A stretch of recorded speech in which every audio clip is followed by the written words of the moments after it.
Hello दोस्तों।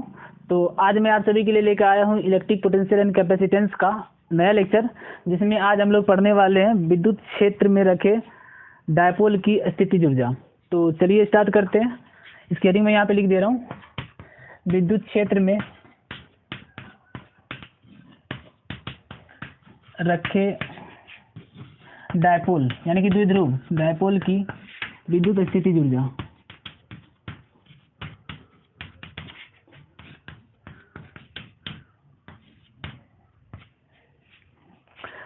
Electric potential energy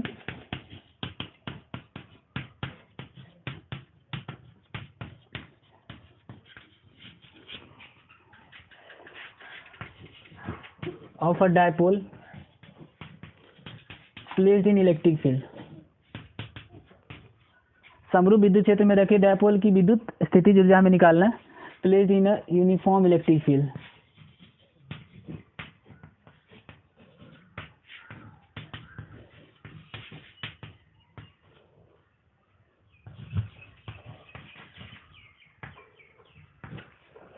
ये इसकी हेडिंग है, समरूप विद्युत क्षेत्र में रखे डायपोल की विद्युत स्थितिज ऊर्जा। तो पहले मैं बता रहा हूँ कि विद्युत स्थितिज ऊर्जा क्या होती है। इससे पहले मैंने पढ़ाया था कि विद्युत स्थितिज ऊर्जा के बारे में, कि जो हम विद्युत स्थितिज ऊर्जा बताए थे कि अगर हम किसी कॉन्फ़िगरेशन को, सिस्टम ऑफ चार्ज को बनाने के लिए जो भी हम वर्क करते हैं, वही वर्क उस सिस्टम की पोटेंशियल एनर्जी कहलाती है। किसी भी मान लो 2-3 चार्ज अगर बिखरा हुआ होता है तो उसको हम एक जगह लाते हैं, यानी कि एक सिस्टम बनाते हैं चार्ज का। तो उस सिस्टम को बनाने के लिए हमें क्या करना पड़ता है, वर्क करना पड़ता है। तो वही वर्क पोटेंशियल एनर्जी कहलाती थी। अब यहाँ पे क्या होगा, देखो, समरूप विद्युत क्षेत्र में रखे डायपोल की विद्युत स्थितिज ऊर्जा। डायपोल की जो विद्युत स्थितिज ऊर्जा परिभाषित है वो ऐसे है कि विद्युत क्षेत्र में, यहाँ पे मैं लिख रहा हूँ पहले, कि विद्युत क्षेत्र में डायपोल की स्थितिज ऊर्जा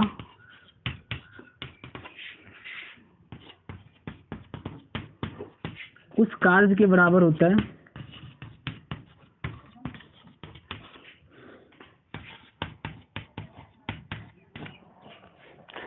उस कार्य के बराबर होती है जो डायपोल को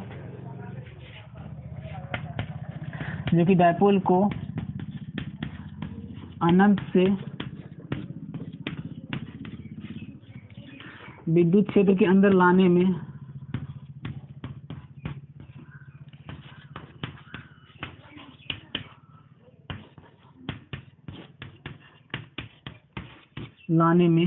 करना पड़ता है।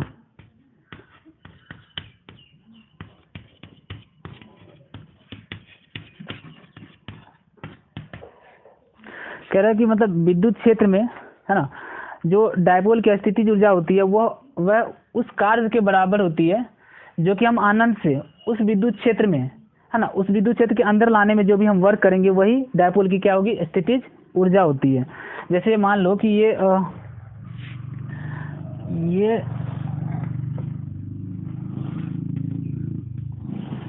एक विद्युत क्षेत्र है, इलेक्ट्रिक फील्ड है। अब इस इलेक्ट्रिक फील्ड में अगर अनंत से, है ना, अनंत, इसमें लिखा हुआ है कि लिखा हुआ क्या है, देखो, विद्युत क्षेत्र में डायपोल की स्थितिज ऊर्जा उस कार्य के बराबर होती है जो कि अनंत से डायपोल को विद्युत क्षेत्र के अंदर लाने में जो भी हम वर्क करते हैं वही वर्क होता है पोटेंशियल एनर्जी। यानी कि ये मान लो अनंत पे डायपोल रखा हुआ है और उस डायपोल को हमने यहाँ इसके अंदर लाया, तो उसको यहाँ से यहाँ लाने के लिए हमें क्या करना पड़ेगा, वर्क, वही वर्क उस स्थितिज ऊर्जा के बराबर होता है। तो अब क्या करते हैं, देखो, अब इसमें होता क्या है, स्थितिज ऊर्जा जो डिफाइन है उसके लिए मान लेते हैं कि माना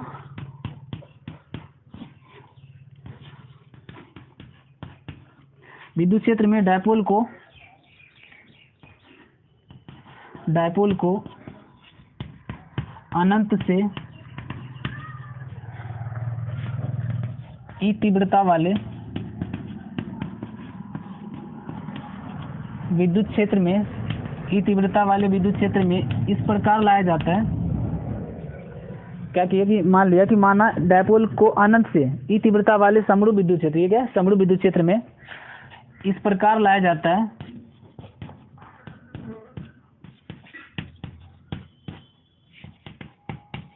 इस प्रकार लाया जाता है कि डायपोल की अक्ष, द्विध्रुव की जो अक्ष है, डायपोल की अक्ष विद्युत क्षेत्र की दिशा के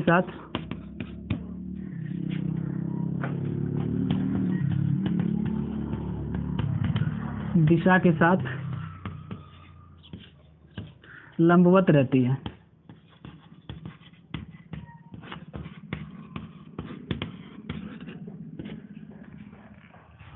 क्या लिखा हुआ है कि हमने क्या किया, मान लिया कि डायपोल को ई तीव्रता वाले विद्युत क्षेत्र में हम इस प्रकार लाएंगे, इस प्रकार लाया जाता है कि डायपोल की जो अक्ष है, डायपोल की अक्ष मान लो कि ये इन्फिनिटी इधर है ना, अब अनंत से हम डायपोल को लाएंगे तो जो डायपोल की अक्ष होगी वो विद्युत क्षेत्र की दिशा के साथ क्या है, लंबवत रहती है। इस प्रकार लाना है। तो अब देखो ये डायपोल है, ये प्लस क्यू चार्ज है, ये माइनस क्यू चार्ज है, ठीक है। अच्छा, डायपोल मोमेंट की डायरेक्शन किधर होगी, फ्रॉम नेगेटिव टू पॉजिटिव, इधर पी है। ये इलेक्ट्रिक फील्ड, अच्छा इस पे फोर्स किधर लगेगा, इस वाले फोर्स लगेगा इधर, F is equal to Q E, और यहाँ पे फोर्स लगेगा F is equal to Q E, इधर लगेगा opposite to electric field, minus charge पे इलेक्ट्रिक फील्ड के ऑपोजिट में लगता है, इस पे इधर लगता है। तो ये था इसका, ये जो मैंने लिखा है उसी को उसमें दिखाया है कि अनंत से डायपोल को समरूप विद्युत क्षेत्र में इस प्रकार लाया जाता है कि डायपोल की अक्ष विद्युत क्षेत्र की दिशा के साथ क्या लंबवत रहती है। अब क्या होगा देखो, अब इसमें ज़्यादा मैं थ्योरी लिखूंगा नहीं, बस मैं इसको समझा दे रहा हूँ कि क्या होना क्या है। अब सोचो, अब डायपोल को हम यहाँ से यहाँ लाएंगे इसके अंदर, तो यहाँ से यहाँ लाने के लिए देखो इस पे फोर्स, दोनों पे फोर्स क्या लग रहा है, बराबर और विपरीत लग रहा है। फोर्स दोनों पे क्या बराबर और विपरीत लग रहा है, प्लस पे F is equal to Q और माइनस पे क्यू। अब देखो इस प्लस क्यू चार्ज को, अब यहाँ पे डायपोल है तो समझो कि अब डायपोल को हम प्लस क्यू चार्ज को इधर लाएंगे, तो इधर लाने के लिए इलेक्ट्रिक फील्ड इस पे फोर्स लगा रहा है, उधर इलेक्ट्रिक फील्ड का जो फोर्स है पॉजिटिव चार्ज पे उधर लगेगा। अब प्लस क्यू को हम इधर लाएंगे तो इसके लिए हमें क्या करना पड़ेगा, वर्क करना पड़ेगा, और माइनस क्यू चार्ज पे अपने आप हो रहा है वर्क। तो अब दोनों को देखो, अब जब इसको यहाँ अंदर लाएंगे तो दोनों का जो डिस्टेंस है, दोनों की डिस्टेंस क्या है, इलेक्ट्रिक फील्ड में बराबर ट्रेवल, दोनों चार्ज जो है इलेक्ट्रिक फील्ड में क्या है, बराबर डिस्टेंस यानी कि बराबर दूरी तय करेगी। तो अब जब दोनों चार्ज बराबर डिस्टेंस तय करेगा तो अब इस पे प्लस क्यू चार्ज पे जो वर्क होगा, प्लस क्यू पे जो वर्क होगा, चूंकि वर्क है अदिश राशि है तो उस पर क्या हो जाएगा, प्लस क्यू चार्ज पे जो वर्क होगा प्लस डब्ल्यू, और माइनस क्यू चार्ज पे जो वर्क होगा वो माइनस डब्ल्यू। चूंकि देखो यहाँ पे जो अक्ष की दिशा है वो विद्युत क्षेत्र की क्या है, लंबवत है, तो दोनों का जो डिस्टेंस होगा ना वो इसके वजह से प्लस क्यू जितना डिस्टेंस तय करेगा उतना माइनस क्यू चार्ज भी डिस्टेंस तय करेगा ना उतना ही। ये जितना डिस्टेंस यहाँ से तय किया उतना डिस्टेंस ये भी तय किया, तो दोनों के वजह से इसके वजह से इलेक्ट्रिक फील्ड मतलब जो वर्क किया गया कार्य होगा प्लस डब्ल्यू, इसके वजह से माइनस डब्ल्यू, तो टोटल कार्य क्या हो जाएगा, जीरो। जो हमने वर्क किया वही टोटल वर्क क्या हो गया इस पे, जीरो। प्लस क्यू की वजह से प्लस डब्ल्यू, माइनस क्यू की वजह से माइनस डब्ल्यू, तो टोटल वर्क हो गया जीरो। तो इस स्थिति में इसलिए मान लिया जाता है कि इसलिए इस स्थिति में यहाँ पर हम लिख दे रहा हूँ, इसलिए इस स्थिति में डायपोल की पोटेंशियल एनर्जी, डायपोल की यानी कि द्विध्रुव की जो पोटेंशियल एनर्जी है, मतलब स्थितिज ऊर्जा है, वो क्या मान लिया जाता है, जीरो मान लिया जाता है। तो इसलिए इस स्थिति में डायपोल की स्थितिज ऊर्जा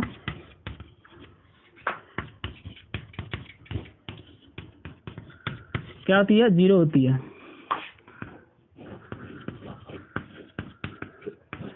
डायपोल की स्थितिज ऊर्जा क्या होती है, जीरो। जब डायपोल की स्थितिज ऊर्जा जीरो होती है तो इसलिए इसके कब थीटा इसका कितना डिग्री पे, 90 डिग्री पे, तो 90 डिग्री को क्या मान लिया है, स्थितिज ऊर्जा के एक मानक जो स्टैंडर्ड होता है ना, कंडीशन, वो मान लिया गया है कि ये जो डायपोल जो इनिशियल होता है ना, कि एक रेफरेंस की पोटेंशियल एनर्जी का इनिशियल वाला जो रेफरेंस पॉइंट माना जाता है वो मान लिया जाता है कि 90 डिग्री को, कि 90 डिग्री पे डायपोल को जब इलेक्ट्रिक फील्ड के साथ 90 डिग्री पे रखा जाता है तो वहाँ पे उसकी पोटेंशियल एनर्जी क्या होती है, इसकी पोटेंशियल एनर्जी क्या होती है, जीरो। ये स्टैंडर्ड ले लिया, मानक रूप ले लिया किसका, पोटेंशियल एनर्जी का, तो यहाँ पे जीरो। तो अब हमें यहाँ से क्या करना है, यानी कि अब देखो इनिशियल जीरो कहाँ पे है, 90 डिग्री पे। अब 90 डिग्री से किसी एंगल पे घुमा दो, तो 90 डिग्री से किसी एंगल पे घुमाने में जो भी हम वर्क करेंगे वही वर्क क्या हो जाएगी, पोटेंशियल एनर्जी। तो अब यहाँ पे हम लिख रहे हैं, अब कितना डिग्री को मान लिया, थीटा बराबर 90 डिग्री पे, 90 डिग्री पे इसको मान लिया मानक रूप, तो मतलब स्टैंडर्ड कंडीशन मान लिया इसका पोटेंशियल एनर्जी का कि 90 डिग्री पे क्या होता है, जीरो। आप ऐसे भी समझ सकते हो कि जब डायपोल को इलेक्ट्रिक फील्ड के साथ 90 डिग्री पे रखा जाता है तो वहाँ पे टॉर्क कितना लगता है, मैक्सिमम, और जहाँ पे टॉर्क मैक्सिमम, वहाँ पे टॉर्क मैक्सिमम लगता है और वहाँ पे काइनेटिक एनर्जी भी क्या है, मैक्सिमम। क्योंकि वहाँ पे जब डायपोल को 90 डिग्री पे रखोगे तो वो बहुत ही ज़्यादा, मतलब मैक्सिमम टॉर्क लगेगा तो बहुत तेज़ी से काइनेटिक एनर्जी उसमें मैक्सिमम होगी। जब काइनेटिक एनर्जी मैक्सिमम होगी तो वहाँ पे पोटेंशियल एनर्जी क्या होगा, जीरो होगा। आप ऐसे समझ सकते हो। तो यहाँ पे पोटेंशियल एनर्जी क्या है, जीरो। तो अब हम क्या करते हैं, अब डायपोल को, यानी कि इस स्थिति से कितना, थीटा इसका 90 डिग्री से थीटा को घुमाने पर, थीटा बराबर 90 डिग्री से थीटा कोण, डायपोल को 90 डिग्री से थीटा कोण घुमाने में किया गया कार्य।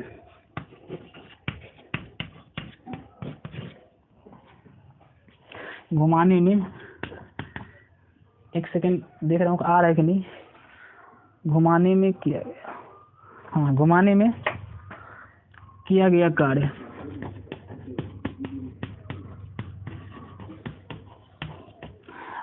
कितना होगा, तो मैं ऊपर वाला ये इसको मिटा दे रहा हूँ। समझ में आया कि जो हमारा डायपोल की पोटेंशियल एनर्जी होती है ना, वो अनंत से, है ना, अनंत से डायपोल को उस विद्युत क्षेत्र के अंदर लाने में जो भी हम वर्क करेंगे वही पोटेंशियल एनर्जी होगी डायपोल की। उसके लिए हमने मान लिया कि डायपोल को हम इस प्रकार लाते हैं अनंत से कि जो डायपोल की एक्सिस होती है वो इलेक्ट्रिक फील्ड के साथ परपेंडिकुलर होता है। अब परपेंडिकुलर होने की वजह से, आप जो मैंने कंडीशन बताया यहाँ पे कि क्या होता है कि ये प्लस क्यू चार्ज और माइनस क्यू चार्ज पे इक्वल एंड अपोजिट फोर्स लगता है। अब उसको यहाँ पे प्लस क्यू चार्ज को यहाँ से यहाँ लाना है, तो चूंकि ये लंबवत है, तो लंबवत होने की वजह से इलेक्ट्रिक फील्ड के साथ लंबवत है, तो प्लस क्यू चार्ज जितना डिस्टेंस ट्रेवल करेगा उतना माइनस क्यू चार्ज भी डिस्टेंस ट्रेवल करेगा। अब प्लस क्यू पे यहाँ against the electric field work करना पड़ेगा। प्लस क्यू, चूंकि यहाँ पे प्लस क्यू चार्ज है, ये इलेक्ट्रिक फील्ड उधर फोर्स लगेगा, तो उसको यहाँ पे लाने के लिए वर्क करना पड़ेगा, और माइनस क्यू अपने आप आएगा। तो दोनों के वजह से जो वर्क होगा, प्लस क्यू की वजह से डब्ल्यू वर्क होगा और माइनस क्यू की वजह से क्या होगा, माइनस क्यू की वजह से माइनस डब्ल्यू, तो टोटल वर्क क्या हो गया, जीरो। यानी कि यहाँ पे पोटेंशियल एनर्जी को क्या मान लिया जाता है, जीरो। इसीलिए इस स्थिति में डायपोल की स्थिति जाकर क्या मान लिया जाता है, जीरो। कब, 90 डिग्री पे। जब डायपोल 90 डिग्री पे होता है तो वहाँ पे वो स्टैंडर्ड उसका कंडीशन हो गया, मानक कंडीशन रूप शर्त हो गया, मतलब पोटेंशियल एनर्जी के लिए हो गया कि थीटा इसके 90 डिग्री वाले को 90 पे, अब 90 से कहीं भी ले जाओ, क्योंकि ये रेफरेंस लेवल हो गया किसके लिए, पोटेंशियल एनर्जी के लिए। अब वहाँ से घुमाओ थीटा एंगल, अब थीटा के लिए 30 डिग्री पे घुमा दो, 60 डिग्री पे घुमा दो, 50 डिग्री पे घुमा दो, उसके लिए अब निकाल लेना है। तो हमने मान लिया कि अब डायपोल को 90 डिग्री से थीटा कोण घुमाने में किया गया कार्य।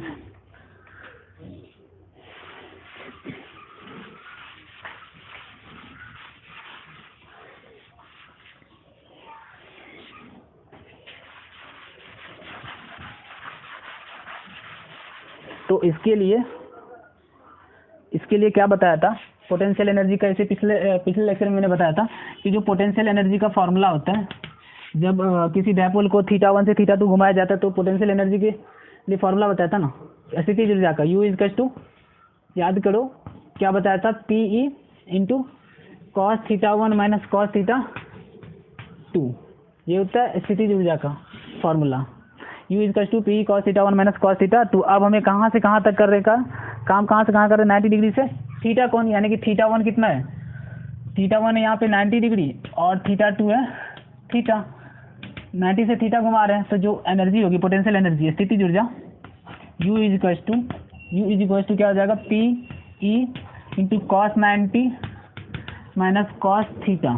तो कॉस 90 की वैल्यू क्या होती है, जीरो, तो ये क्या हो जाएगा, माइनस का PE कॉस थीटा। तो ये होती है स्थितिज ऊर्जा किसकी, जब डायपोल को किसी समरूप विद्युत क्षेत्र में रखा जाता है तो उसकी जो स्थितिज ऊर्जा होती है वो होती है U इक्वल टू माइनस का PE कॉस थीटा। अब इसका स्पेशल केस हम ले रहे हैं। स्पेशल केस क्या है कि कब स्टेबल इक्विलिब्रियम होगा, यानी कि अस्थायी साम्यावस्था और अस्थायी साम्यावस्था। तो इसके लिए मैं इसको रब कर दे रहा हूँ।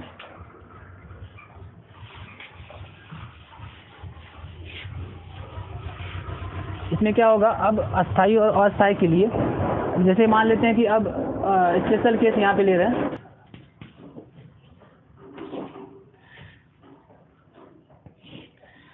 स्पेशल केस में पहला ले लेते हैं कि जब केस फर्स्ट, केस फर्स्ट क्या, जब थीटा क्या हो, theta is equal to 0 degree. जब थीटा 0 होगा, थीटा की वैल्यू 0 रखो यहाँ पे, तो u इज इक्वल टू क्या हो जाएगा, माइनस का पी ई कॉस 0, मतलब u इज इक्वल टू क्या हो जाएगा, माइनस का पी, यानी कि यहाँ पे जो स्थितिज ऊर्जा होगी ना वो क्या हो जाएगी, माइनस का पी। और इसको बोलते हैं स्टेबल इक्विलिब्रियम, यानी कि साम्यावस्था। इस साम्यावस्था में जब मतलब कि जब डायपोल साम्यावस्था में रहता है तो वहाँ पे उसकी पोटेंशियल एनर्जी कितनी होती है, यू इज टू माइनस का पी, और इसको बोलते हैं स्टेबल इक्विलिब्रियम।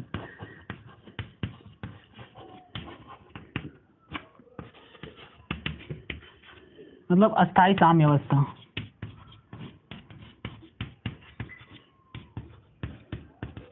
ये संतुलित असाम्यावस्था, ये संतुलित असंतुलित स्टेबल इक्विलिब्रियम है। और केस 2 में क्या होता है,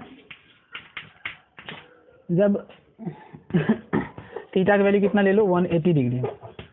तो जब 180 डिग्री लोगे तो क्या हो जाएगा, u is equal to minus का पी ई कॉस 180, और कॉस 180 क्या होता है, -1, तो माइनस माइनस प्लस, तो u इज इक्वल टू क्या हो जाएगा, u इज इक्वल टू हो जाएगा पी ई। तो ये हो गया पोटेंशियल एनर्जी जब 180 डिग्री पर। इसको बोलते हैं अनस्टेबल इक्विलिब्रियम, अनस्टेबल इक्विलिब्रियम, अस्थाई।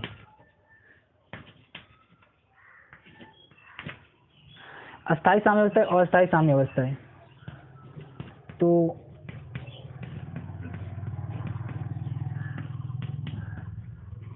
ये कैसे होता है, इसके लिए मैंने बताया था कि जैसे मान लो अगर 0 डिग्री पे होगा, डायपोल को ऐसे रख दो 0 डिग्री पे, जब पीओडी, तो जब 0 डिग्री पे होगा तो इसके बाद थोड़ा सा भी डिस्टर्ब करोगे ना, अब अगर थोड़ा सा भी इसको डिस्टर्ब करो तो इलेक्ट्रिक फील्ड देखो इधर है ना, तो ये ऐसे हो जाएगा। अगर आप समझो कि एक डायपोल है, ये प्लस है ये माइनस है, तो अभी माइनस से प्लस की ओर पी होता है ना, पी की डायरेक्शन इधर होती है, तो ई और पी दोनों के बीच के अंदर कितना है, 0 डिग्री।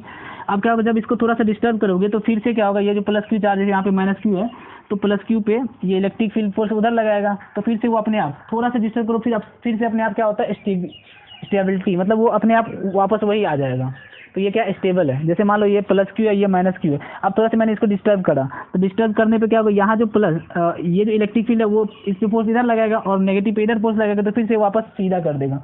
लेकिन अगर 180 करोगे, मान लो ये प्लस ये माइनस, अब इसको थोड़ा सा ऐसे कर दो, थोड़ा सा इसको डिस्टर्ब कर दो, इसके डायपोल को, तो थोड़ा सा डिस्टर्ब करोगे तो क्या होगा, यहाँ पे प्लस यहाँ पे माइनस, अब ये प्लस पे अब थोड़ा सा जैसे डिस्टर्ब करोगे तो ये प्लस पे इलेक्ट्रिक फील्ड क्या होता है, in the direction of force लगाता है उसी की डायरेक्शन में, तो इस पॉजिटिव पे इधर फोर्स लगाएगा, नेगेटिव पे उधर लगाएगा, तो वापस ये पूरा सिस्टम ही पलट जाएगा। इसीलिए इसको क्या बोलते हैं, अस्थायी साम्यावस्था, अनइक्विलिब्रियम, ये अनस्टेबल इक्विलिब्रियम। तो आज का लेक्चर मैं यहीं पे समाप्त कर रहा हूँ, अगला लेक्चर लेके आऊँगा, उसमें बताऊँगा कि किसी मान लो कि गोले के वैसे ना, किसी गोले के वैसे में निकालना है, उसके अंदर बाहर विभव कितना होता है। तब तक आप लोग पढ़ाई करते रहिए।